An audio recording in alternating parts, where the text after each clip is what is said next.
In manufacturing sector, so most of the developments are taking place. Now they are talking about Industrial Revolution 4.0. In that process, so many things will be changing, wherein the manual labor, which is already been on decreased trend, will be further decreased, and the machine component will be more and more, and robotics will be more and more. The manufacturing sectors is already, particularly in areas where manufacturing sector is in a big numbers, is already equipping itself for that. In the process, it will be a big task upon our trade unions to see that how to cope up with that changes and all. We see that the manufacturing industry and sector has come up with lean time management, on time management, and all time management. Like that, so many other concepts they have brought in as a manufacturing management process. In that, we see that many places those machines will be running for all 24 hours, all 8 hours. Even though workers will have to get a break, rest, and all, we see that they have come up with a new and new concept saying that one man, two machines, one man, three machines, or one man, multi machines, like that. In the process, they will see to that whatever the break that has to be given for a worker will be a staggered break. That staggered break, they will send one worker for tea or lunch, and in the process, they will ask the other worker who is there to look after the two or three machines, like that. So this sort of new and new things they are coming up, and they are seeing to it that all 8 hours, that is 480 minutes, they will see to it that the machines will be functioning, and it will be working, and productions will be going on. This one time, they one sort of things that we see. At the same time, particularly some of the industries, particularly automobile original equipment manufacturers, to reduce their cost, what they have done is that they have outsourced so many of their products to be done by outside vendors. Usually what we used to see is that these outside vendors used to manufacture or process some particular process of the production and send that product to that original equipment manufacturer. Now we see that there are some parks coming up which are called as auto parks, like that. There in the same compound they will be having on-site suppliers. On-site suppliers means there will be small sheds. In that small sheds, there will be several machines will be put up, and every shed will be owned by a different vendor. And that vendor will be given a contract by this original equipment manufacturer. And whatever the process that they do in that particular shed, which is named after a different manufacturer and which is been run by a vendor, but actually the process is being done for the purpose of that original equipment manufacturer who has provided the space, who has provided that machine and all, and the whatever the process they do and the product they do, that will go on a conveyor belt to the original equipment manufacturer, but they will say that they are separate, independent, and no way the workers who are working there, maybe 50, 60 or 100 or even less than that, they are no way connected with this original equipment manufacturer, even though they function within the same compound of an industry and they are working for that particular original equipment manufacturer. So the employer and employee relationship between the original equipment manufacturer and this vendor employees will not be there at all. The only employer-employee relationship will be only with the vendor of that original equipment manufacturer and the worker of that vendor. So in that way, they will see to is that if in a original equipment manufacturer, worker who is working there, if he is getting around 60,000, 70,000 rupees, and this worker who is working for a vendor within that compound in an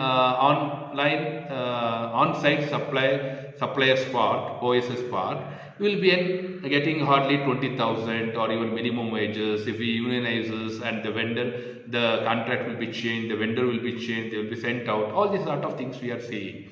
And this is the way how actually original equipment manufacturers are saying to it, their cost is reduced. And their cost is reduced, not only cost is reduced, they extract huge surplus which they get it to themselves. So because of those things, those original equipment manufacturers are making huge profits, while the workers who are supposed to have got the same wages as that of the original equipment manufacturers employees are not getting the same. So this sort of extraction of surplus and huge profiteering is been done, this one thing.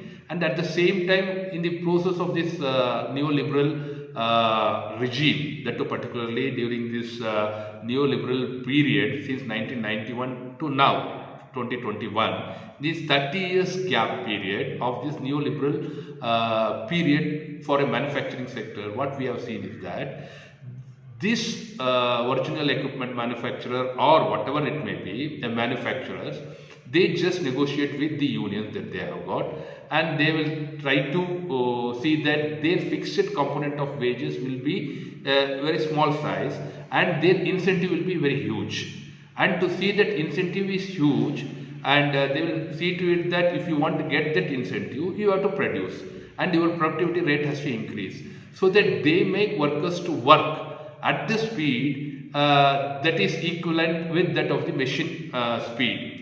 Otherwise, they think that workers may not work. So for that purpose, what they do is that the whole component of the whatever the earnings that a worker gets for a month, may say that 26 days in a month, if it is around 1 lakh rupees, around 40 to 45,000 will be fixed component, which will be wage, and rest 55 will be incentive.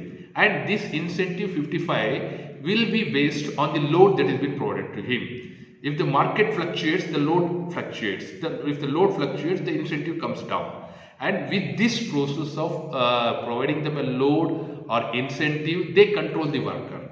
And they just put some force on them. And they put hindrances in the collective bargaining capacity of a union also. Because they say that if you don't agree to what we say to reduce your incentive rate, or to agree to our higher productivity, or to give so many other concessions that the management wants, they will reduce the load. Once the load is reduced, these workers who are used to these incentives of huge amount, say for example 55% in the whole 100 for an incentive, they get into distress. Under distress or under duress, these managements will force them to agree to whatever the conditions that they want in future agreements also. Through this, what the managements are trying to do is that they are trying to force the workers and even the weaken the collective bargaining capacity that the workers will have as a collective. This is what we are saying. At the same time, they will try to see that they will try to reduce their cost of that product by offloading whatever the process that they have got within the big company. And in the process of offloading, they come up with a new and new nomenclatures.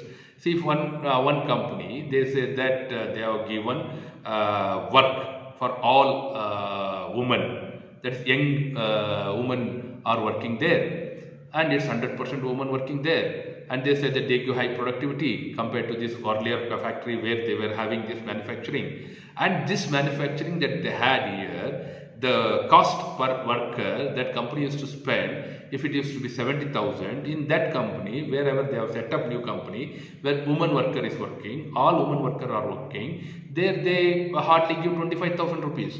So it means to say that in the name of gender justice and in the name of empowering women, what they are doing, trying to do is that they are saving around almost 50,000 rupees per worker. So to save this 50,000 rupees per worker cost that they were used to incur earlier, they have given this beautiful name saying that is gender justice, they are for women and all those things. But for that woman who gets this fresh employment in their own family, she will be first industrial worker, it will be a big thing for them to get 25,000 rupees salary, uniform, shoes, bus, intervals, bonus, and food, lunch, and all these things. But we should not forget that aspect, saying that the same product was produced in other place where it was produced earlier originally, where the cost used to be for the management 75,000 rupees, but here in a newer place they have got a cost which will be only 25,000. This way they are trying to amass the surplus and increase the quantum of surplus, and through this process, even though the employment is not generated fully, and even though the market or the workers' purchasing capacity is not fully fully grown to that extent. Managements are making huge profits. This one thing. And further in 2030, what we are going to see is that these diesel and petrol vehicles that are going to be stopped because of this other international agreements and all like that. So in that process, what happens, whatever the petrol and diesel vehicles that we have got and whatever the components that we are manufacturing for those things will have to be stopped. It means to say that future shifting on ourselves for in the name of just transition for electrical vehicles, EVs, all these petrol and diesel vehicles or vehicle component manufacturing industries, if they get closed, lakhs of jobs will be lost. And in that process, who is going to make the profit and who is going to get the benefit is what the question is. Now, in this process of transition, many of the even multinational companies owned by European nations does not have that technology to switch on themselves swiftly with the advanced technology of electrical vehicles. So what they are saying, what we are seeing is that what they are doing is that they are either selling it to Chinese companies or to the American companies. Because Chinese companies, they have got the technology of electrical vehicle things that they need to cope up with. And even American companies have got. This sort of sell is also going on taking place. Due to that, merger, demergers and acquisitions are also taking place.